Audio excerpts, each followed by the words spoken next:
Hi guys, my name is Angel and I'm comp sci student in University of Melbourne, and today I'm gonna show you my daily routine. Let's go!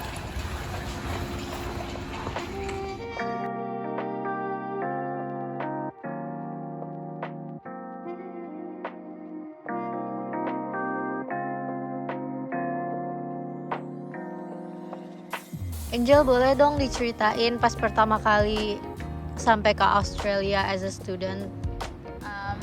Jadi waktu aku datang ke Australia itu belum ada COVID ya, jadi everything was still normal. I was actually a very shy student, jadi aku tuh bingung kayak nggak punya temen kayak di country yang aku nggak tahu sama sekali. Tapi untungnya aku ikut beberapa organisasi sih, karena kayak aku maksain diri lah biar punya temen gitu, apalagi I don't know anyone here, right? Terus akhirnya aku ikut salah satu organisasi namanya PPIA, dan di situ ada banyak orang-orang Indonesia kayak aku, jadi aku dapat teman dari situ juga. Selain PPIA, aku juga ada ikut organisasi computing gitu, dan di situ ya lumayan deh jadi punya teman yang sama-sama belajar computing, dan tiap akhir semester kita juga ada review gitu, jadi sama-sama belajar buat exam.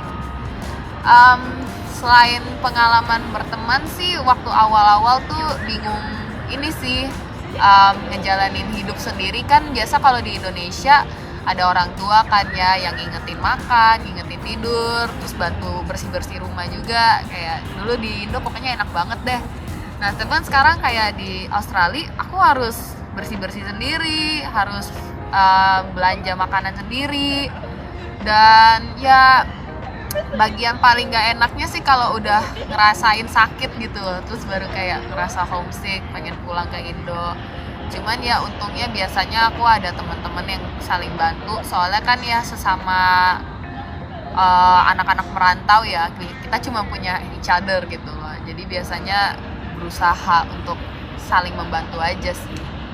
Untuk adaptasi belajarnya, memang kayak cara belajar di Australia itu agak jauh lebih beda gitu daripada Indonesia. Waktu di SMA gitu, aku kan sekolah di sekolah nasional ya, mungkin di sekolah nasional tuh kurikulumnya nggak ada harus belajar nulis essay atau nulis report. Jadi alhasil waktu di Unimelb agak sedikit kaget, karena kebanyakan subjek dapat nilai tergedenya gitu kan, kita nilai ada persen kan. Nah biasanya tuh project essay itu tuh makan 30%, 40% gitu. Jadi itu bagian crucial dari pelajaran kita, dan kita nggak terlalu bagus gitu, kita nggak terlalu tahu gimana caranya nulis essay. Tapi untungnya kalau di Unimelb sih kita ada beberapa seminar yang namanya essay help, dan kayak tutornya juga baik-baik. Biasanya kita bisa langsung email aja. Jadi salah satu perbedaan yang lumayan signifikan dari Indo dan Australia sih emang media bicaranya dengan dosen juga. Kalau di Australia tuh kita kalau mau menghubungi dosen kita selalu pakai email, jadi kita nggak akan kecampur-campur dengan chattingan yang nggak penting gitu loh. Jadi dosennya juga bisa buka email terus langsung ya lihat pertanyaan-pertanyaan kita, nggak kecampur-campur sama urusan pribadi dosennya juga. Dan ya untungnya ya, walaupun menurut aku sih kuliah di Unimelb ini lumayan susah ya, kayak pacingnya, kayak belajarnya lebih banyak, tapi kayak menurut aku juga kita di sini dapat bantuan banyak banget lah dari sisi Unimelbnya sendiri. Terus selain itu juga perksnya lagi, kita ini cuma belajar 4 subjek. Ini mungkin konsep yang sangat baru ya kalau buat kita orang Indonesia, soalnya kita biasanya belajar lebih dari 4 subjek, cuman di sini kita cuma perlu belajar 4, dan ada 3 jenis subjek yang kita harus pelajarin. Yang pertama adalah core subject, dimana itu adalah subjek yang sesuai dengan major kita. Jadi kalau aku computing, kita harus belajar foundation of computing, foundation of algorithm, itu salah satu dari core subject kita. Kalau abis itu kita ada yang namanya science selective. Nah, karena aku major di computing and software system, aku itu masuk bachelor of science, dan di situ aku bisa pilih science elective, di dimana itu pelajaran science tapi nggak core subject aku. Jadi foundation of computing itu nggak termaksud elektif karena itu pelajaran yang emang aku harus ambil. Kalau science elektif itu pelajaran yang aku nggak harus ambil tapi ada di kategori science, ada masuk di fakulti aku. Nah, salah satunya adalah engineering system design, itu salah satu yang aku ambil. Terus mungkin engineering math juga, itu bukan pelajaran wajib aku tapi aku juga ambil. Nah, terus itu jadi ada core subject, ada elective subject. Satu lagi adalah breadth subject. Jadi breadth subject ini adalah subjek yang gak ada hubungannya sama science gitu, kan aku science. Jadi misalnya ada pelajaran menggambar, pelajaran main gitar, ada juga kalau misalnya kamu anak sains tapi pengen belajar tentang commerce, kamu bisa ambil pelajaran commerce juga. Jadi intinya breadth subject ini cuma untuk memperluas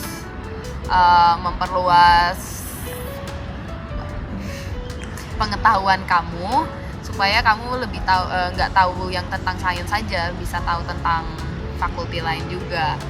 Dan biasanya emang breadth subject itu jadi pelajaran jadi kayak salah satu pelajaran di mana kamu bisa lebih senang lah, soalnya mungkin kamu ada passion lain selain sains dan kamu pengen nyobain itu gitu. Sekarang aku mau kasih lihat apa aja sih yang tiap hari aku bawa ke kampus. Pertama-tama dan yang paling obvious adalah laptop ya guys, karena bahkan ke tutorial aja walaupun ada komputer di tutorial room, kita biasanya tetap pakai laptop sendiri biar semua hasil tutorial tetap terdata di laptop. Jadi tiap kali kita mau belajar lagi di rumah, semuanya udah ada di laptop kita masing-masing.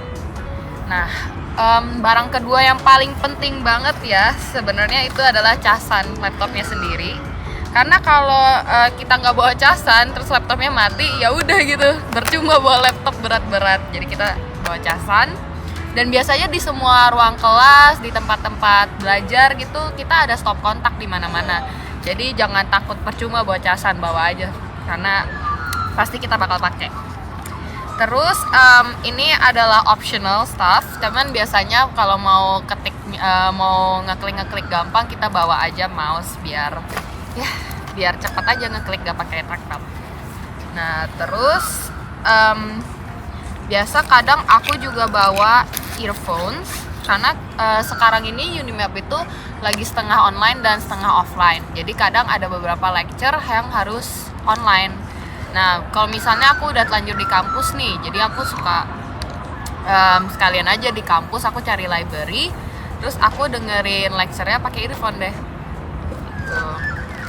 Nah aku juga kadang bawa buku-buku, jadi ini buku notebook. Walaupun kayak kebanyakan tutorial kita kebanyakan involve with software, jadi kayak kebanyakan pakai laptop aja. Cuman kadang ada tutorial yang perlu ada bikin graf kayak begini. Nah terus kayak lebih gampang coret-coret aja kalau ada kertas gitu. Ya. Dan tentu aja kalau ada buku ada kotak pensil juga. Nah itu aja keperluan belajarnya. Nah, selain keperluan belajar, aku juga bawa barang-barang yang sangat penting banget buat dibawa kemana-mana guys. Pertama adalah dompet, karena dompet ini punya 2 kartu yang harus banget dibawa ke uni. Yang pertama adalah student ID. Nah, student ID ini bisa dipakai buat mengakses ruangan-ruangan atau gedung-gedung tertentu. Dan student ID ini juga bisa tahu loh kalau kita tuh murid fakulti mana. Jadi aku cuma bisa akses gedung-gedung sains karena aku masuk fakulti sains. Untuk masuk gedung commerce, aku harus punya student ID commerce. Jadi mungkin harus pinjam teman gitu. Nah, kartu kedua yang paling penting adalah my key card. Nah, aku ini tinggalnya lumayan jauh, jadi mungkin aku harus naik tram atau enggak naik bus. Nah, untuk bayar transportasi itu kita harus punya my key card ini. Nah, selain my key card ini, aku juga bawa masker. Karena untuk sekarang walaupun udah bebas, kita tidak perlu pakai masker di kelas, kita tetap harus pakai masker kalau menggunakan transportasi umum. Jadi aku selalu bawa biar aku bisa naik tram atau bus.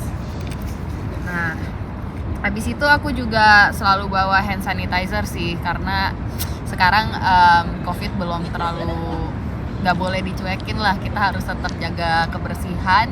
Jadi tiap kali mungkin kelas megang-megang fasilitas umum, aku selalu pakai hand sanitizer biar aku tetap bersih. Dan terakhir dan juga lumayan penting adalah air minum. Aku selalu bawa air minum karena kadang kalau lagi kelas atau lagi jalan di kampus suka haus, dan ya stay hydrated lah ya guys. Terus udah gitu di Unimap ini banyak banget water fountain di mana-mana, jadi jangan takut airnya habis terus bawa botol kosong, bisa aja langsung isi lagi di water fountain Unimap. Nah, gitu aja buat tas aku. Thank you for watching.